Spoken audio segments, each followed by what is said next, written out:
Hello hi नमस्कार। मैं प्रियंका स्वागत करती हूँ एक बार फिर से आप सभी का अपने यूट्यूब चैनल एडू पढ़ाई पर। तो व्यूवर्स, आज मैं फिर से हूँ आप सभी के बीच सीटेट एग्जामिनेशन को टारगेट करते हुए एक बहुत ही इम्पोर्टेंट टॉपिक जिसका नाम है बाल केंद्रित एवं प्रगतिशील शिक्षा। प्रगतिशील शिक्षा जिसे हम इंग्लिश में बोलते हैं प्रोग्रेसिव, और जो हमारा बाल केंद्रित होता है इसे हम बोलते हैं चाइल्ड सेंटर्ड। तो ये दोनों टॉपिक से आपके एग्जामिनेशन में क्वेश्चंस डेफिनेटली देखने को मिलते हैं, और अब एग्जामिनेशन ज़्यादा दिन है भी नहीं, तो आपकी तैयारी में आपको स्पीड अप कर देना चाहिए, अपनी तैयारी को और भी अच्छी तरीके से स्टार्ट कर देना चाहिए। तो इसी के साथ चलिए स्टार्ट करते हैं आज के टॉपिक, जहाँ पर मैं आपको बताऊँगी बाल केंद्रित शिक्षा क्या होती है, प्रोग्रेसिव एजुकेशन क्या होता है, मीन्स प्रगतिशील शिक्षा क्या होती है। तो चलिए स्टार्ट करते हैं। तो व्यूवर्स, यहाँ पर मैंने लिखा है बाल केंद्रित शिक्षा और प्रगतिशील शिक्षा। तो सबसे पहले हम क्या जानेंगे, हम सबसे पहले बात करेंगे कि जो हमारी बाल केंद्रित शिक्षा है इसकी थिंकिंग, इसका सोच, इसके बारे में विचार सबसे पहले किसको आया, किसने ऐसे सोचा कि जो हमारी बाल केंद्रित शिक्षा है ऐसे होना चाहिए। तो बस इसके पहले मैं आपको बता दूं कि जो पहले की शिक्षा होती थी, पहले के स्कूल्स में जो एजुकेशन दिया जाता था, जैसे बच्चों को पढ़ाया जाता था, तो पहले के माहौल में क्या था कि टीचर अपने अकॉर्डिंग ही बच्चों को पढ़ाता था। बच्चे को क्या मन है क्या नहीं मन है, उसके किस में इंटरेस्ट है, इसको कोई महत्व नहीं दिया जाता था, कोई वैल्यू नहीं दी जाती थी इस बात को। मतलब टीचर ही डिसाइड करता था कि हमें क्या पढ़ाना है, हमें कब पढ़ाना है, हमें कैसे पढ़ाना है, क्या पढ़ाना है क्या नहीं पढ़ाना है, मतलब सब कुछ टीचर के हाथों में होता था। वो बच्चों को पनिश करेगा, बच्चों को रट्टा मरवाएगा, बच्चों को समझाएगा, बच्चों को लिखवाएगा, या फिर क्या करेगा, मैथ्स पढ़ाएगा, साइंस पढ़ाएगा, जो भी होगा वो सारे डिसीजन सिर्फ और सिर्फ टीचर्स के होते थे। बच्चों का इसमें कोई रोल नहीं होता था। बच्चे क्या होते थे, मूक दर्शक एक शब्द होता है, मूक दर्शक, यानी कि चुपचाप सिर्फ स्टूडेंट्स क्या करते थे, देखते थे, अपने टीचर्स की बातों को सुनते थे। टीचर्स बच्चे जो होते थे, स्टूडेंट्स जो होते थे, वो कोई भी बीच में ऑब्जेक्शन नहीं कर सकते हैं, कोई क्वेश्चन नहीं कर सकते हैं। क्यों? क्योंकि वहाँ पर सारी चीज़ें क्या थी, टीचर सेंटर्ड थी। सिर्फ शिक्षक था वैल्यू, शिक्षक को इम्पोर्टेंस दी जाती थी कि टीचर जो है सिर्फ उसे इम्पोर्टेंस थी, बच्चों को इग्नोर किया जाता था, बच्चों को ही पढ़ाया जाता था। पर बच्चों की जो रुचियाँ हैं, बच्चों के जो इंटरेस्ट हैं, उनकी एबिलिटीज़ क्या हैं, उनकी मेंटल एबिलिटी क्या है, और क्या समझ सकते क्या नहीं समझ सकते, ये सबसे टीचर को कोई मतलब नहीं होता था। टीचर सिर्फ जाता था, पहले सोचेगा कि मुझे क्या पढ़ाना है, कैसे पढ़ाना है, कब पढ़ाना है, गया क्लास में पढ़ा दिया। बच्चों से कोई लेना देना नहीं है वहाँ पर, सिर्फ टीचर अपना काम किया, बच्चों का काम क्या था, सिर्फ और सिर्फ पढ़ना। वहाँ पर क्या होते थे, बच्चे टीचर से बात तक करने में डरते थे। आप लोग देखे होंगे, अगर टीचर क्लास में पढ़ा रहा होगा, जो पहले के लोग होंगे, पहले के जो पढ़ते थे, वो टीचर से बहुत डरते थे। आप भी जानते होंगे पहले के टीचर्स क्या करते थे, पनिशमेंट देते थे, पनिशमेंट, मारना पीटना। पर अब तो सीबीएसई ने हटा दिया सब कुछ कि हम बच्चे को क्या कर सकते हैं, पनिशमेंट नहीं दे सकते, फिजिकली पनिश नहीं कर सकते हम किसी भी बच्चे को। लेकिन पहले क्या हुआ करता था, पहले मैंने भी बहुत स्टिक्स खाई अपने टीचर से। तो पहले क्या होता था, बहुत जो टीचर्स थे वो बच्चों को पनिश करते थे, स्टूडेंट्स को पनिशमेंट देते थे। तो इससे क्या होता था, बच्चे के माइंड में टीचर को लेकर एक डर बैठ जाता था। और आप भी बताइए कि बच्चा अगर टीचर को लेकर उसके मन में डर है, तो क्या वो बच्चा टीचर से क्वेश्चन पूछ पाएगा? आप खुद सोचिए कि कहाँ पर बच्चा ज़्यादा कंफर्टेबल फील करेगा। बच्चे पहले स्कूल जाने से कतराते थे। क्यों कतराते थे? क्योंकि उन्हें टीचर से ही डर लगता है। वो क्लास में जाएंगे, आप भी सोचिए कितना प्रेशर रहता होगा बच्चों के माइंड पर। बच्चा स्कूल जा रहा है, वहाँ पे जितने टाइम रह रहा है, बच्चा डरा सहमा सा है, वो कुछ पूछ नहीं सकता है। उसे कुछ नहीं भी आ रहा है तो भी अपने टीचर से पूछ नहीं सकता है। क्यों? क्योंकि जो टीचर और स्टूडेंट का रिलेशनशिप है वो कैसा है, वो फ्रेंडली नहीं है। ऐसा नहीं है कि बच्चा बिना डर के कुछ पूछ ले, बच्चा डरा हुआ है, सहमा हुआ है टीचर से। तो ऐसा क्या था, ये हमारी जो एजुकेशन पॉलिसी थी, ये जो टीचिंग का मेथड था, ये हमारा बिल्कुल ही गलत था। इसलिए गलत था जिसलिए मैंने अभी एक्सप्लेन किया। बच्चों का रिलेशन टीचर्स के साथ अच्छा नहीं रहता था, बच्चे डरे सहमे से रहते थे। तो वहाँ पर क्या होगी, शिक्षण जो थी, लर्निंग जो थी, वो अच्छी तरीके से नहीं हो पाते थे। और लर्निंग अच्छे से नहीं होगी मीन्स आपका परफॉर्मेंस, जो स्टूडेंट्स का परफॉर्मेंस था, वो भी अच्छा नहीं होगा। बच्चा भी मेंटली भी परेशान है, फिजिकली तो उसे पनिशमेंट मिल ही रहा है, साथ में वो मेंटली भी परेशान है।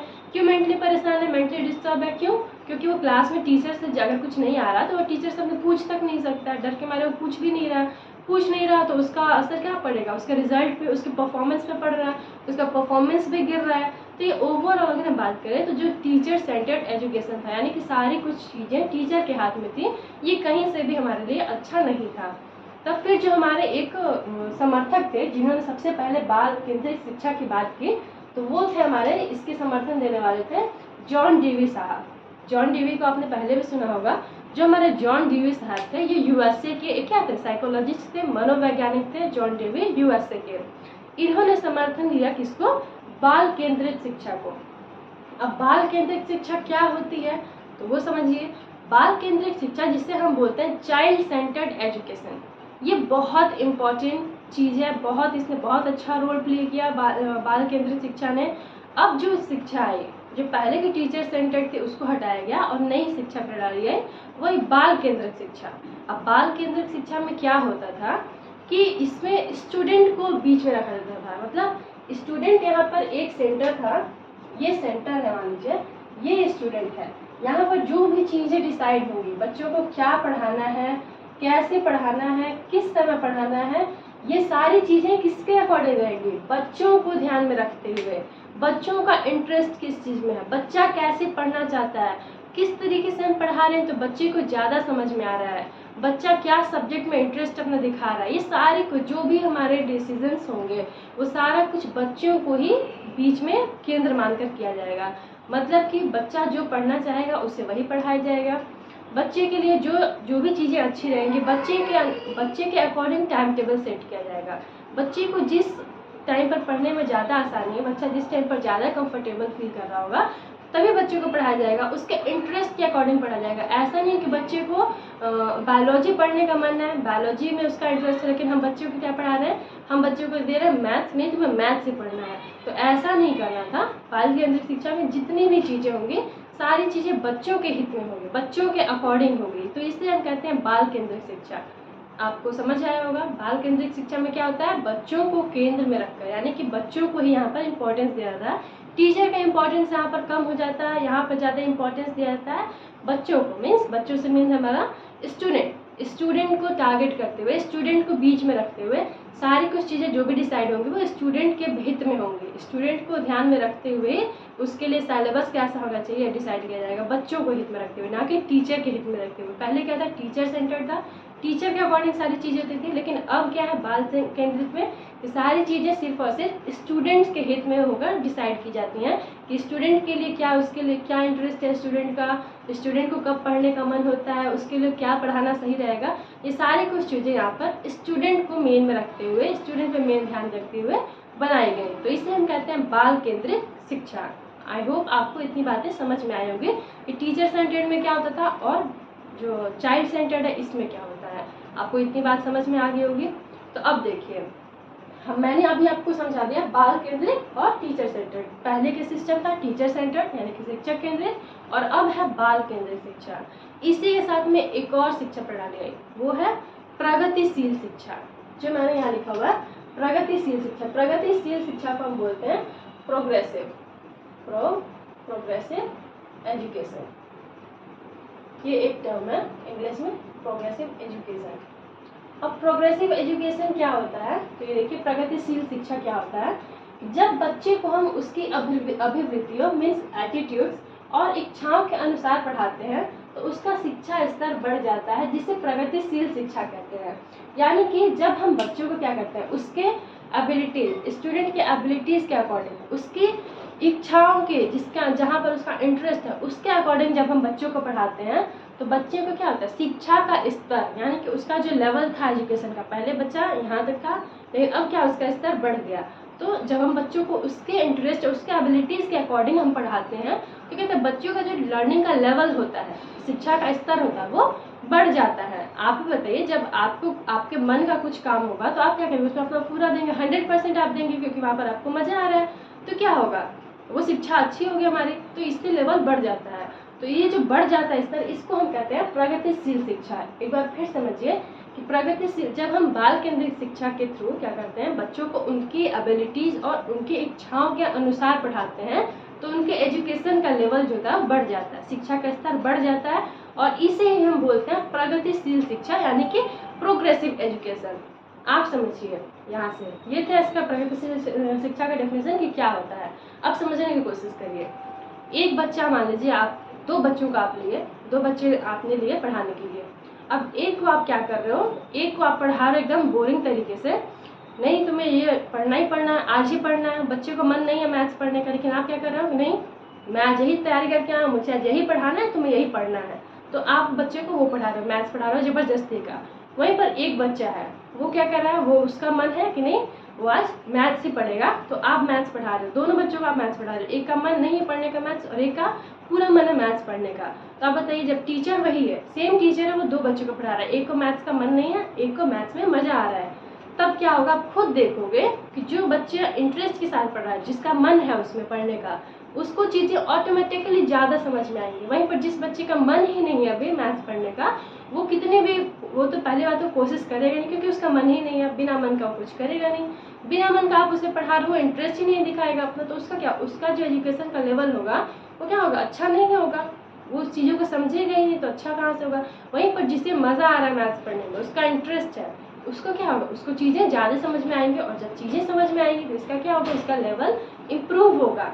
मतलब कि आप जैसे देखिए, आप देखते होंगे कि दो बच्चे हैं, एक को पढ़ने में मन ही नहीं है, ये एग्जाम्पल नहीं लेते हैं, आप अगर पढ़ा रहे हो जब बच्चे को, जैसे मैंने अभी एग्जाम्पल दिया, पढ़ा रहे हो बच्चों को, एक बच्चा अपने पूरे मन से पढ़ रहा है, इसका मतलब क्या हुआ ओवरऑल कि जो बच्चा, जब बच्चे के हम इच्छा के अनुसार पढ़ाते हैं, बच्चा अगर हिंदी पढ़ना चाह रहा है तो हम हिंदी पढ़ा रहे हैं, तो बच्चे को उसमें क्या आएगा, इंटरेस्ट आएगा, उसे मज़ा आएगा पढ़ने में। आपका बायोलॉजी पढ़ने का मैंने टीचर आपको बायोलॉजी ही पढ़ाने लगा, तब क्या होगा, आपको इंटरेस्ट आएगा, आपको मज़ा आएगा पढ़ने में, आप जानने के लिए क्या रहोगे, उत्सुक रहोगे कि अब टीचर क्या बताएगा। आपने कोई टॉपिक बोला कि मैम आज ये टॉपिक ही आप पढ़ा दीजिए, मुझे ये टॉपिक पढ़ने का मन है, टीचर ने बोला चलो ठीक है तुम्हारा ये मन है तो आज मैं ये पढ़ा देती हूँ, और टीचर ने उस टॉपिक को उठाया पढ़ाने के लिए, तो यहाँ से क्या होगा, आपका इंटरेस्ट जगेगा उस टॉपिक में, आपका मन है वो टॉपिक पढ़ने का, और टीचर वही टॉपिक आपको पढ़ा रहा है, तो क्या होगा, आपको ऑटोमेटिकली इसमें मजा आएगा, आपको इंटरेस्ट आएगा, जैसे जैसे टीचर उस टॉपिक को क्या करेगी, समझाएगी आपको, वैसे वैसे आपका इंटरेस्ट आएगा और आपको मजा आएगा वो पढ़ने में। तो ये इससे क्या होगा, जब आपको मजा आ रहा है पढ़ने में, तो आप एकदम नॉर्मल बात है कि आप क्या करोगे, आपको चीज़ें ज़्यादा समझ में आएंगी, क्योंकि आप क्या करो, इंटरेस्ट ले रहे हो पढ़ने में, आपको ज़्यादा समझ में आएगा। अब ज़्यादा समझ में आया तो क्या हो, इससे आपका एजुकेशन का जो लेवल था वो क्या हो, पहले यहाँ पर था अब यहाँ है, उस टॉपिक के बारे में आपकी जो नॉलेज पहले इतनी थी वो अब इतनी हो गई है, बढ़ गई है, तो क्या हुआ, लेवल हमारा इंक्रीज हुआ है। जो आपका लेवल पहले इतना था, मान लीजिए डाइजेस्टिव सिस्टम आपने पढ़ा, डाइजेस्टिव सिस्टम के बारे में आपको इतना पढ़ा था, पर अब जब ने टीचर ने आपको पढ़ाया, आपने बोला कि मैम मुझे ये टॉपिक पढ़ाइए, टीचर ने आपको वो टॉपिक पढ़ाया, आपने पूरे इंटरेस्ट के साथ उस टॉपिक को पढ़ा, तो क्या हुआ, आपका जो लेवल था वो अब यहाँ तक हो गया, इतना बढ़ गया आपका लेवल, एजुकेशन का जो लेवल था इतना बढ़ गया। तो यानी कि जब आप इच्छा के अनुसार आप पढ़ते हो, बच्चों को इच्छा के अनुसार पढ़ाया जाता है, उनकी एबिलिटीज़ को ध्यान में रखते हुए पढ़ाया जाता है, तो इससे क्या होता है, लेवल, बच्चों का एजुकेशन का जो लेवल होता है वो इम्प्रूव होता है, स्तर बढ़ता है, और उसे हम बोलते हैं प्रगतिशील शिक्षा। आपको अंतर समझ में आया, बाल केंद्रित शिक्षा और प्रगतिशील शिक्षा में। एक बार फिर से मैं आपको बताती हूँ, बाल केंद्रित शिक्षा जहाँ पर बच्चों के अकॉर्डिंग चीज़ों को पढ़ाया जाता है, बच्चों को मेन सेंटर मानकर उनके लिए सारी चीज़ें डिसाइड की जाती हैं बच्चों के ध्यान में रखकर। और प्रगतिशील शिक्षा क्या होता है कि जब बच्चों को हम बाल केंद्रित शिक्षा देते हैं, उनके एबिलिटीज़ के अनुसार पढ़ाते हैं, उनके इंटरेस्ट के अनुसार पढ़ाते हैं, तो बच्चों का एजुकेशन का लेवल इम्प्रूव होता है, और इसे हम बोलते हैं प्रगतिशील शिक्षा। ये दोनों बाल केंद्रित और प्रगतिशील एक दूसरे से रिलेटेड है। बाल केंद्रित शिक्षण का क्या ये रिजल्ट है प्रगतिशील शिक्षा, आपको ये बात ध्यान रखनी है, जो प्रगतिशील शिक्षा है वो बाल केंद्रित शिक्षा का है रिजल्ट, आप बोल सकते हो इसे। तो ये हो गया। अब ये देखिए, ये शिक्षा कहती क्या है, तो ये शिक्षा कहती है कि शिक्षा बच्चों के लिए बनी है, ना कि बच्चा शिक्षा के लिए। अब ये बहुत इंपॉर्टेंट टर्म है, ये यहाँ से क्वेश्चन आपके एग्जामिनेशन में पूछा जाता है, और आपको क्या देगा, 4 स्टेटमेंट दे देगा, ये सेम स्टेटमेंट, ये ओरिजिनल स्टेटमेंट है, लेकिन इसमें कैसे चेंजेस करेगा, तो वो देखिए, जैसे यहाँ पर लिखा है कि प्रगतिशील शिक्षा कहती है कि शिक्षा बच्चे के लिए बनी है, ना कि बच्चा शिक्षा के लिए, तो इसको वो अपोजिट कर देगा, क्या लिख देगा, बोलेगा कि शिक्षा बच्चा शिक्षा के लिए बना है, बच्चा शिक्षा के लिए बना है, ना कि शिक्षा बच्चे के लिए, तो ऐसे अपोजिट कर देगा, और आपसे बोलेगा कि कौन सा कथन सत्य है। तो आपको वहाँ पर ये स्टेटमेंट अगर आपको पता रहेगा कि शिक्षा बच्चे के लिए बनी है, ना कि बच्चा शिक्षा के लिए, तो ये अगर आप याद रखोगे तो वहाँ पर आंसर कर पाओगे। साथ ही में एक टाइप का और क्वेश्चन यहाँ से बनता है कि कौन सी शिक्षा कहती है कि बच्चा शिक्षा के लिए, शिक्षा बच्चे के लिए बनी है, ना कि बच्चा शिक्षा के लिए, और आपको ऑप्शन मिल जाएगा टीचर सेंटर्ड, चाइल्ड सेंटर्ड, प्रगतिशील शिक्षा। तो अगर आपको पता रहेगा तो आप बिल्कुल आसानी से इसका आंसर कर सकते हो। तो ये हो गया। अब इसका इस स्टेटमेंट का मतलब क्या हुआ कि ये शिक्षा कहती है कि शिक्षा बच्चे के लिए बनी है, ना कि बच्चा शिक्षा के लिए। इस स्टेटमेंट का मतलब समझिएगा। ये जो प्रगतिशील शिक्षा ये बोलती है कि जैसे बच्चा पैदा होता है, बच्चा पैदा तो उसके बाद तो हम उसे शिक्षा देंगे ना, यानी कि बच्चा बना है उसके बाद शिक्षा है, पहले बच्चा है उसके बाद शिक्षा है। लेकिन बच्चा इसलिए नहीं जन्म लिया है कि शिक्षा के लिए, जबकि शिक्षा बनाई गई है बच्चों के लिए ही। तो शिक्षा को बच्चों के अनुरूप होना चाहिए, ना कि बच्चों को शिक्षा के अनुरूप होना चाहिए। मतलब बच्चा पैदा होता है तो बच्चा क्यों पैदा हुआ है? बच्चा तो शिक्षा के लिए नहीं बनाया गया थी, बच्चा शिक्षा के लिए बच्चे को नहीं पैदा किया गया। लेकिन जो शिक्षा बनाई गई, एजुकेशन बनाई गई, एजुकेशन क्यों बनाई गई? बच्चों के लिए बनाई गई। तो इसलिए बोला जाता है कि जो शिक्षा है वो बच्चे के लिए बनाई गई, ना कि बच्चा शिक्षा के लिए है। तो इसका मेन क्या पर्पज़ है कहने का कि जो एजुकेशन हमारा सिस्टम है वो बच्चों के अकॉर्डिंग होना चाहिए, ना कि बच्चों को एजुकेशन के अकॉर्डिंग होना चाहिए। आई होप आपको ये समझ आई होगी बात। तो ये थे। फिर है प्रगतिशील शिक्षा करके सीखना पर बल देती है। करके सीखना ये बहुत इंपॉर्टेंट पॉइंट है। करके सीखना means learning by doing. Learning by doing आपने बहुत बार सुना होगा, लर्निंग बाय डूइंग।